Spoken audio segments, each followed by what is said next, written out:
Good morning, everyone. Okay. Now, I think we've already learned a few lessons today. Lesson number one, never follow Tom Pickering. But also, I think we've learned some other lessons. Never follow Jared. Never follow Melanie. Never follow Karina. Never follow Hermes. Tom Pickering, as you heard from Samantha Power, is, for very good reason, one of the most revered alums of this institution. Revered by me, by Samantha, by so many others, looked up to for guidance, for wisdom, for so many years. And you've heard today why he's such an effective diplomat. 100%, okay. We know where we need to go. So, Tom, thank you. But this is really remarkable because, again, I want to come back to something that Tom said. We're looking at 30, we're looking at 20, we're looking at 10, we're looking at 5. And to the ambassador's point, not that many things actually survive institutionally in this town for as long, but not only survive, thrive. And this is the evidence of that. And it's incredibly powerful. If you go anywhere in the corridors of this department, AID, around town, the halls of Congress, and you hear the names Pickering, Rangel, Payne, and now Fate, you know what people are talking about. This has resonated throughout this town, and it's resonated not simply because we have these extraordinary programs, but because of the extraordinary people that have been able to participate in them and that have enriched our institution, enriched our foreign policy, enriched our development work in ways that are, quite frankly, immeasurable, but so incredibly powerful. So for me, this is an easy thing to celebrate these anniversaries, but also to dedicate ourselves to doing even more, going even further, digging even deeper, because it makes a profound difference. Milestones like the ones we're celebrating today are reached because a lot of people work to make them happen. So, our program partners at Howard University, the Washington Center, thank you, thank you, thank you. Thank you to Wayne Frederick, President of Howard University, Kim Churches, President of the Washington Center, for joining us here today. And I have a special affinity for the Washington Center. My uncle, Alan, was long a participant and supporter of its efforts. Sam, I think, had to go on to carry out her workday, but she has been remarkable as a supporter of the Payne Fellowship, a fierce commitment to making our nation's development workforce even stronger, even more capable, even more resilient. And I see that every single day. And a huge thank you to the team here at the State Department who run these fellowships, starting with our great Director General of the Foreign Service, Marcia Bernicat. Marcia, my thanks to you. We also have, I think, with us today, I think the word legendary is appropriate, Ambassador Ruth Davis, who's done so much to champion these fellowships, not only in her time as Director General, but later too, as a member of the Rangel Selection Committee, a mentor to quite literally generations of fellows. And I want to come back to the trailblazers, whose names adorn these programs and who really have blazed an incredible trail for this department and for our country. Tom, a legend here at the department, but as you've heard, and there really is something to getting your name on something when you're still able to lead, because you feel a sense of responsibility. You don't let us forget it every single day. Congressman Rangel, there was a special pleasure, I've got to say, I took in hearing his voice across the video. It's a voice that resonates with me powerfully. I'm a native New Yorker. Charlie Rangel, wow. This is someone that I've looked up to and revered for so many years as an extraordinary leader. And that voice gets you every single time, and it was really great to hear it today. He has been a leading force for so long in making us more diverse. And the late Congressman Don Payne, who, as we've heard, set an incredibly powerful example in his dedication to equality, and we're lucky to have his son, Congressman Don Payne Jr. here, with us today. Thank you so much. Now, in my experience, devoted public servants like these don't actually think about their legacies. They're actually focused on doing good work, and that's what becomes their legacy. These fellowships represent living legacies for these remarkable people. And then, as I said, we heard from Melanie, we heard from Karina, we heard from Jared, we heard from Hermes about how these programs transformed their lives and careers. I don't think you need any better evidence of the incredible power and impact and value of these programs than hearing from the four of them. They are the powerful living evidence of why this has been so important, why this has added so much value to what we do. So thank you each for your testimonies, for sharing with us, and thank you for what you continue to do every day to make us better and stronger. We heard how the fellowships have transformed their lives. We've also heard how these fellowships have transformed our department. If you look around, and I see this every day, not a day goes by, and this is almost literally true, when I don't come across a Rangel or Pickering fellow here. We see them advancing our work in critical roles around the world, from special assistants to ambassadors. Payne fellows are advancing the work of development, creating tangible change for communities. When I visit our embassies around the world, and I'm with colleagues from USAID, I see the incredible work that they're doing every day. This is where the rubber meets the road, actually making a tangible difference in people's lives. And our Fate Fellows, they're making sure that we have the technology we need to actually carry out 21st century diplomacy. When I started at the department, and Tom was one of the people I looked up to, technology was not exactly a hallmark of this institution. I inherited an office in the front office of the European Affairs Bureau that, as I've said before, its previous occupant had been a very large safe.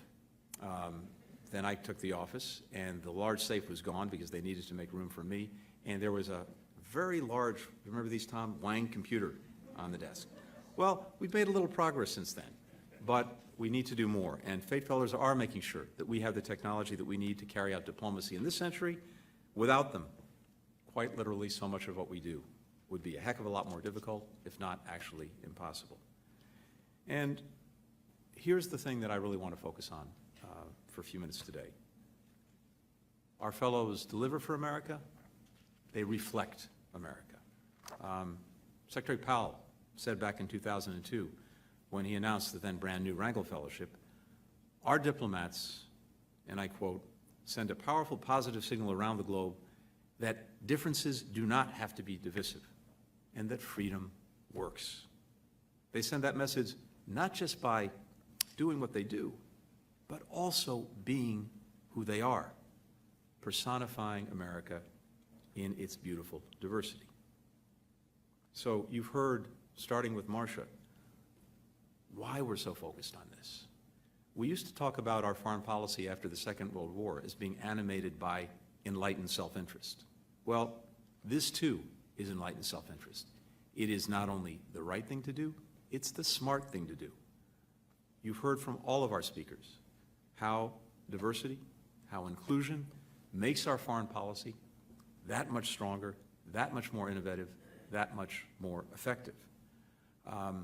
We know, simply put, that in a diverse world, it would be to penalize ourselves not to draw on our full diversity. It simply makes no sense. But for decades, American diplomats pretty much all looked the same. Many came from the same parts of the country, even the same schools. Just about everyone else, people of different genders, different faiths, different racial and ethnic backgrounds, nations of origin, they were relegated to supporting roles, if they could find a place here at all. Generations of public servants worked diligently, determinedly, to change that. They faced a lot of headwinds, sometimes very, very strong. We've heard how Congressman Rangel and the Congressional Black Caucus fought to pass legislation creating the Pickering and Rangel Fellowships, how dedicated leaders inside the department moved these programs forward, like Ambassador Edward Perkins, who implemented the Pickering Fellowship as Director General of the Foreign Service. Even after leaving office, he continued to watch over the program, including threatening to go to Congress himself when he heard that funding might be cut. I think you can get a sense of how cherished a program is, how much good it's doing, by how hard people are willing to fight for it. Many people have fought hard for these fellowships because they know how vital they are. They know how important they are. They know what a difference it makes for our diplomacy and for our standing and effectiveness in the world. So, as you've heard, in just the last 2 years, these 4 fellowship programs together have increased their numbers by 50% or more. In total, we now welcome more than 100 fellows a year between the 4 programs. 30 years ago, when all of this started, we had 8 exceptional people. So, that's progress. That's moving forward. But I'm inspired by Tom's admonition that we're going to do more and do better. Today, and this is remarkable, think about this for a minute. 1 in 9 active Foreign Service officers participated in Wrangell or Pickering.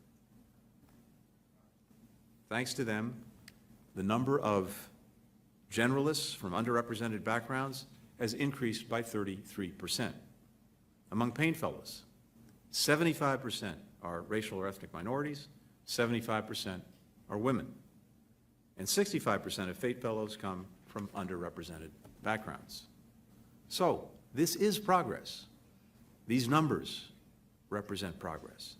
But, and this is what I want to focus on and finish on, we still have a lot of work to do. We still have a lot of work to do to create a department that truly reflects the people that we're here to represent, that's truly as diverse and inclusive as it needs to be if we're going to fulfill our mission on behalf of this country and on behalf of its people. So, in that spirit, I do have some good news to share today. And I'm happy to announce that we have 2 new fellowships to put forward today. Next month, we will launch the Colin Powell Leadership Program to recruit college students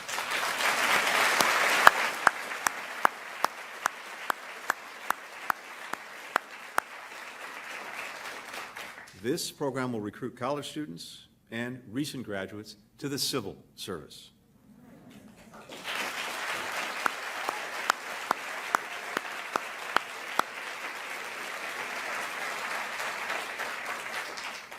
These participants are going to join fellowships and internships that lead to full-time employment with the State Department. They're going to get training, mentoring, to prepare them for the world of diplomacy. We're also creating a new fellowship for something that is very near and dear to me, and that is our Diplomatic Security Service.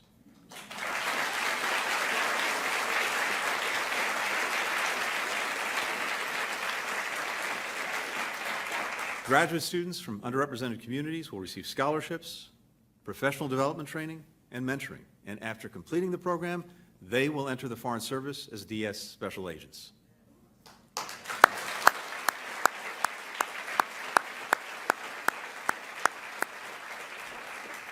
Now, this fellowship is going to be named for another exceptional public servant, William D. Clark, Sr. He was the first member from diplomatic security to achieve the rank of ambassador. So beyond these fellowships, we will keep driving progress on diversity, on inclusion, on equity, on accessibility. We're going to be driving it across the department, working with the leadership of another remarkable person, Ambassador Gina Abercrombie-Winstanley, our first Chief Diversity and Inclusion Officer. Gina has been leading an extraordinary effort from almost day one. We created this office. It was one of the very first things that I did as secretary, reporting directly to me to make sure that every single day we are driving the work and driving the agenda of building a department that reflects this country. There has been a lot of good work done over the last 18 to 20 months. I won't rehearse it all, but simply put, standing up this office, having senior leadership in every bureau at the Deputy Assistant Secretary level, reporting to and connecting with this office, having a senior advisory board across the department working together to make sure that we are advancing this agenda. We have, for the first time ever, a remarkable data set where we've disaggregated data, and we have a picture of virtually every single office in the department, where we are, where we're not, where we need to go. We have a 5-year strategic plan that will soon be published. It's at the White House now, that reflects commentary, ideas from almost 1,000 Foreign Service officers and civil servants. Together, we're looking at every single aspect of how we need to carry this forward this agenda, from recruitment, which is vital, and particularly reaching out to communities that have been underrepresented here, in high school, in college, opening hearts, opening minds to the idea that this could be a career. This could be a place where they want to spend their working lives. But we know from experience that even as people come through the doors of C Street, and thanks to these fellowships, more and more have done so, that's not enough. Because if you don't have a genuinely inclusive workplace, then people won't stay. We've learned that, and we've learned that the hard way. So even as we're focused on opening the doors wider and bringing more people in, we want to make sure that we're building a culture at the State Department that makes everyone not only feel welcome, but genuinely included and convinced that they can aspire to do any job in this department. There's a lot of work that goes into that, a lot of effort, and it's not like flipping a light switch. It is moving an aircraft carrier, but we're moving it relentlessly. It is moving. I want to close with a shout out to one particular Pickering Fellow who I happen to work with every day. And this is one of my special assistants, Brian Furman. Brian, where are you?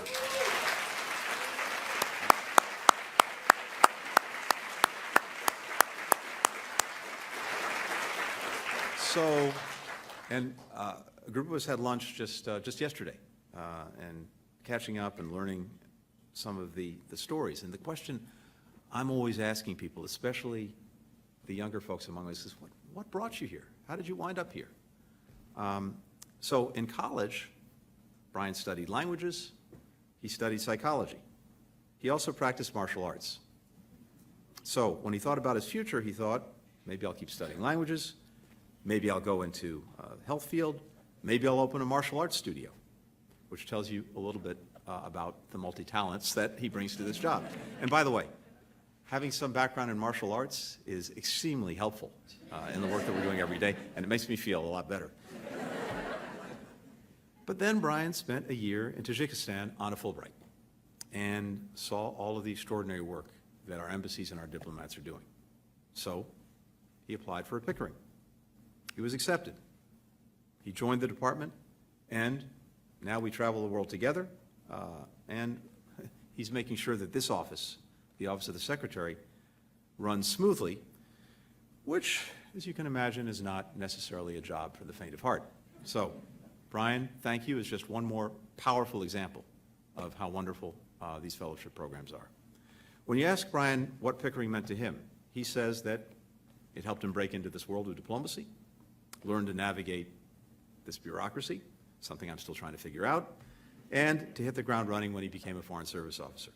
But perhaps even more important, the Pickering Fellowship showed him how diplomats, at their best, spot problems and then work together to fix them. And that's exactly what these fellowships have done. They've taken on a serious problem, and they've helped us make real progress towards solving it. So, we will keep working together in the days to come, in the weeks to come, in the months to come, in the decades to come, to make sure that this department is a place that genuinely reflects our values, that looks like America, and that is equipped to do the best possible work on behalf of America. Thank you all so much. Thank you.